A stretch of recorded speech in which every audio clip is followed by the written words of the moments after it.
Hello, everybody. I want to welcome everybody to my channel today. This is Coffee Time with Grandpa. And guess what? I'm Grandpa. Uh, Everyone is welcome in my channel. And I'm wishing many blessings upon all your households and that you're having a good start of the November season coming up. Halloween is just around the corner. Uh, my grandson is so excited about Halloween and going out in his little outfit that he has. I don't understand what he's getting dressed about this year because it has to do with anime and the video games that he plays online, which I am not familiar with at all. But that's what he's going as, one of those characters. Um, this is being filmed on October 25th. And in Nebraska, the weather is really chilly in the morning, but it warms up nicely in the afternoon to the 50s and 60s, which I am really enjoying because that's once it warms up in the afternoon, I go out and go on my daily walks around my little village that I live in. Uh, it's a great way to get some exercise in and go to the post office because it's just around the corner. Everything is within walking distance because I live in a small village of only about, I'd say about 200 people, maybe three is the most. Uh, and it's the way I like it. I like living in a small town, having that small town atmosphere where you know everybody and you greet everybody a lot like the way the Germans are with their German villages and all over Germany. People are very friendly. You take your walks and you're always going down a path and bumping into somebody. And where you always say in Bavaria, they only do this in Bavaria, by the way. And they always go up to when you meet somebody and greet them in the path that you're walking in, you always say, Grüß Gott. Uh, it's just one of those greetings and one of those traditions, and it's sort of like uh, a blessing, a be upon you type thing when you meet some strangers and you're always saying hi to them. Today's topic is going to be a little bit on the spooky side since we're so close to Halloween. But before I get into my childhood experience of actually really coming in contact with ghosts, this is a real true story. And this is what happened to me when I was a child. I was like 12, 13. I don't remember exact age I was at. I was around that 12, 13-year-old age. I was still quite young, and it's a story that stuck with me over the years, and I never did forget it. But before I go into that, I want to talk a little bit about the change in weather that we're experiencing because it's getting colder now, and I know there's a lot of people out there that don't drink tea, especially herbal tea. Most people, if they do drink tea, it's either during the summertime as iced tea, like in the South, and during the wintertime is actually the best time to warm your body up and drink something warm and hearty, which is a herbal tea. There are so many different varieties of teas. I thought I'd show you some. This is one of my favorite teas that I have, and it's a Oriental green tea. Has great flavor. It's dried. It doesn't come in tea bags. It comes in whole leaf, which I like the best. But I still do drink tea from tea bags. But I've been kind of getting away from that, cutting myself out, because I heard there was some controversy about toxins being in the tea bag with the tea that you're drinking. So I kind of just order now whole wheat, and this is a whole blend, not wheat, but a whole. This is a whole blend tea, green tea from the green leaf of a tea that's grown. in Japan, and I love this tea. It's very good for you.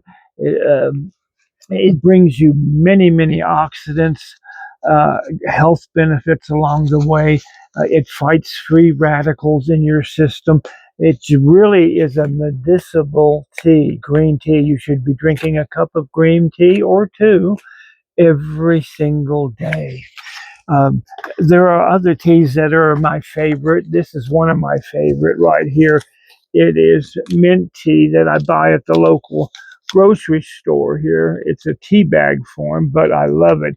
It has a great peppermint taste to it, and it just it warms me up on a cold, chilly day. There are so many more other teas that you could use.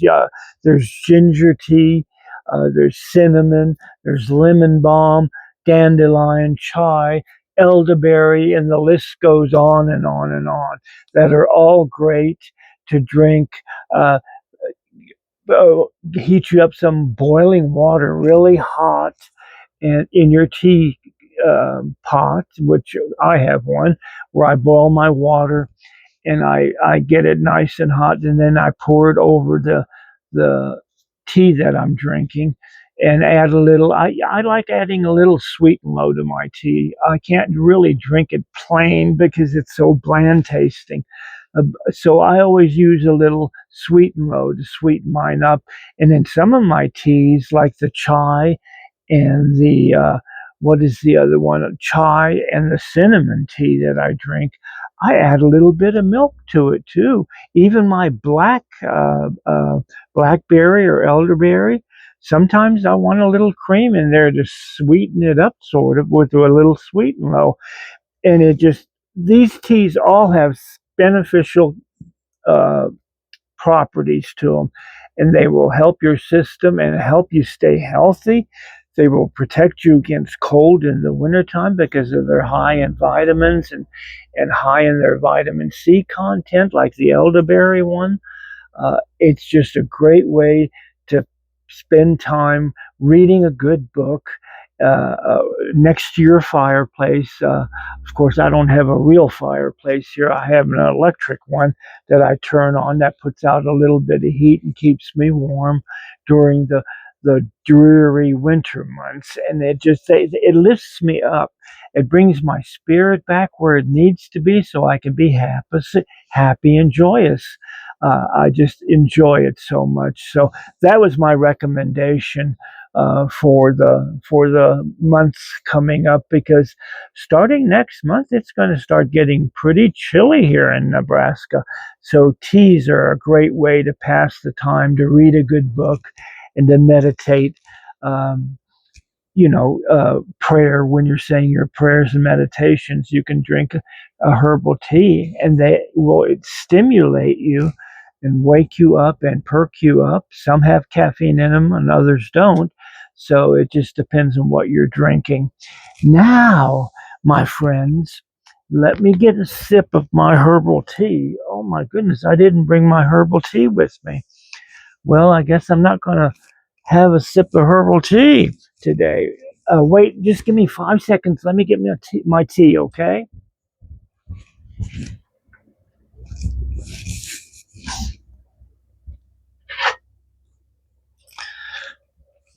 I left my herbal tea in the kitchen. I can't believe I did that. Now, this is to everybody out there. Mm, the herbal tea is so delicious this time of year. I drink a lot of herbal tea along with my coffee also. I haven't given up on coffee. I still drink it. Now, let's relax a little bit and kind of go back in time. This was 1967, and this was many uh, years ago. Uh, I don't know exactly how many years. I'm not very good at math, but in 1967, I was living on our family farm in West Virginia, and it was a hot summer's night, okay, in the middle of June. I believe it was June or July. It was very hot outside. So, and in our house, our family home, there was an upstairs and downstairs. It was a two-story house that was very old. The house originally was built way about 10 years before the Civil War broke out. So I was living in an old house, a very old house, a very spooky house. And this may have had a lot to do with it because I had no clue that our house actually was haunted and had ghosts in them. I had no clue when we moved in there that that was the situation. And on this particular night, the reason I found out about it was this particular night, we were watching TV. You know, we only had our three channels, you know, ABC, CBS, and NBC. I still remember those. Those were the only three channels that were available to us living in the country and stuff. And that this was during the 60s, okay? So there weren't a lot of channel options. And we did have a color TV, though, which was remarkable for that time because color TVs were so expensive. So we were there as a family with my mom and my stepfather and my sister. We were all watching TV, and I got tired. So I said, well, I'm going to go to bed now. See you guys later. So I opened up the door and went upstairs. There was a long steps going up to the second floor, and that was where there were two bedrooms on top, one on the left and one on the right. My bedroom was on the right, so I got ready for bed, and it was already dark outside. So I opened up the window in my room because at that time we had the old-fashioned windows that could be just pulled up, pulled up, and they had weights on each side of the window, keeping the window up in the air suspended so you could get a breeze coming through on hot summer nights. And that's what I did because I was burning up. It was hot in my room that night. So I laid down and closed my eyes and I fell asleep. And uh, the next thing I knew, I woke up and I was looking at the window that was open, right? I was staring outside into the window and I saw some kind of apparition that was in a black cloth. I could never see the person's face, but he was floating through the air, came through my window, and came into my room and floated. He wasn't walking, he was floating. It was an apparition that was floating off the ground.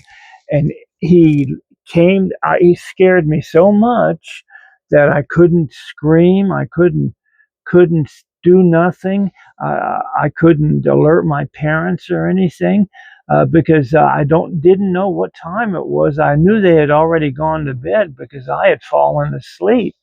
And this apparition scared me so bad. He never said a word, never talked. I never saw the face. All I saw was the hands and him floating towards my bed.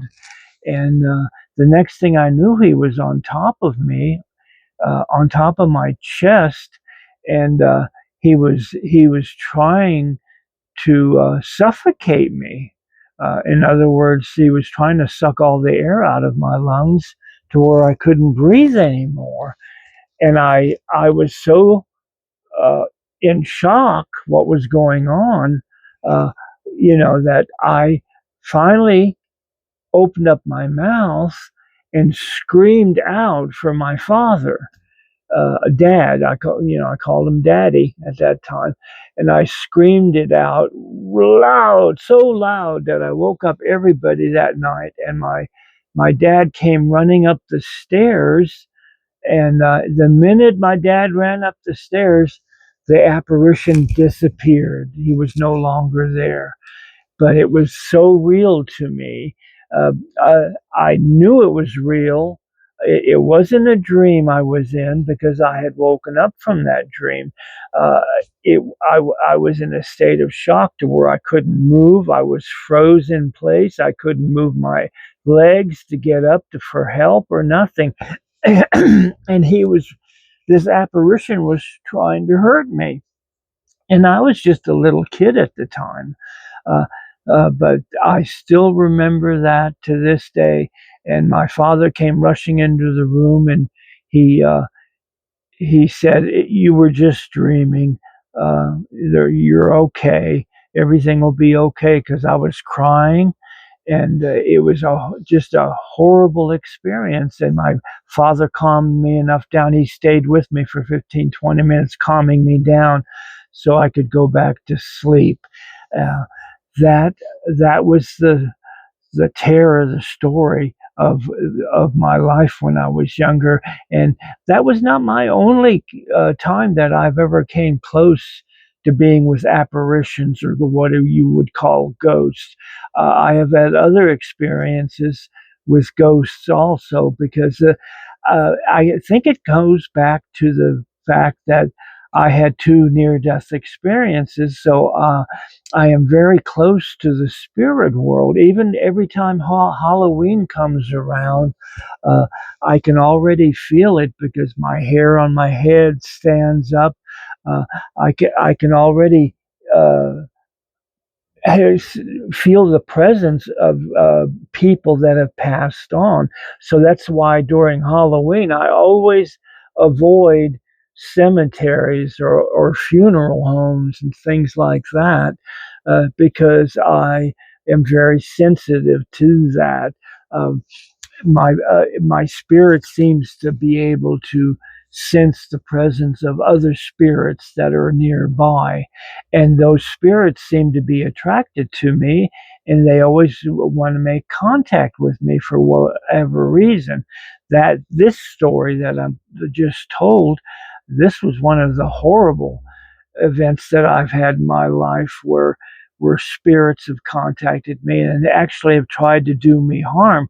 For some reason, these were evil spirits trying to get into my soul, and this is why to this day I have become very spiritual and I'm not religious anymore. I used to be religious, but I am now more spiritual, and because I keep that shield up constantly because I don't want evil spirits coming into my plane of existence. I always say rituals and that I've learned through paganism to protect myself against evil spirits.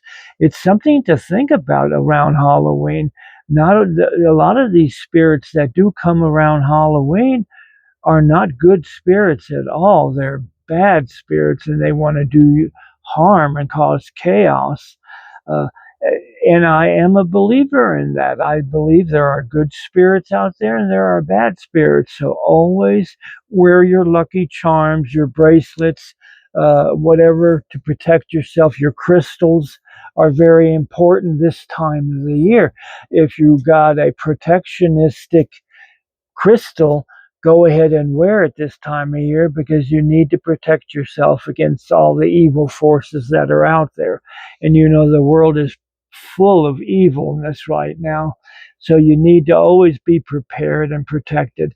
I hope you've enjoyed my little story that actually is a true story that happened to me. Uh, over the years, I have related this story hundreds of times to people, and I wanted to share that with you because you have to understand that it's not just Halloween or Samhain, as the pagans call it. This time of the year, the veil gets very thin, and spirits have an opportunity to try to communicate with us for whatever reason. Also, I want to remind everybody there's a full moon coming up on November 5th. I found out the exact date. It's November 5th. Uh, so send in your prayer requests. If you have prayer requests, if you have a need for a prayer, if you want me to pray for you, send those requests in so I can perform my ritual on November 5th, the full moon. Uh, there isn't a whole lot going on as far as current news this week. There's still the thing going on with where I forget, I have already lost track of how many days the government has not been uh, in session. Congress has been out. They just nothing is being done. It's all around the Epstein files, and I'm sure you don't want me to talk about that because it's such a waste of time and air for me to even bring it up because uh, he is getting away with it, and I'm not even going to mention his name. But the world is going through some suffering right now. Uh, People in November will not be getting their food stamps. I understand the ones that are getting food stamps and assistance, they're not going to be getting it in November, which is tells me that everybody out there, if you're within uh, the ear range of my voice, uh, remember people are going to be suffering. They're not going to have enough food in November. So please, whatever you can donate to the nearest food bank, do so this month because it's so important right now. Because there will be so many people, especially federal workers, that are not getting their paychecks. So they will not have the money to buy food, and also your EPT, what is it, the EMP cards, the food stamp cards that people get, they're not going to be uploaded and giving people the food that they need to feed their children. So this is a great time to do a service to our nation.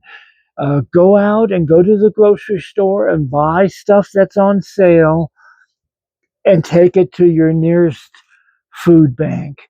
That will help people out so much. I am so glad you've tuned into my channel. I'm glad you subscribed. Always remember to like, comment, and subscribe to my channel because it helps this old man out so much. Uh, I want to remind everybody that you are loved. Blessed be, and guess what? See you next time. Bye bye.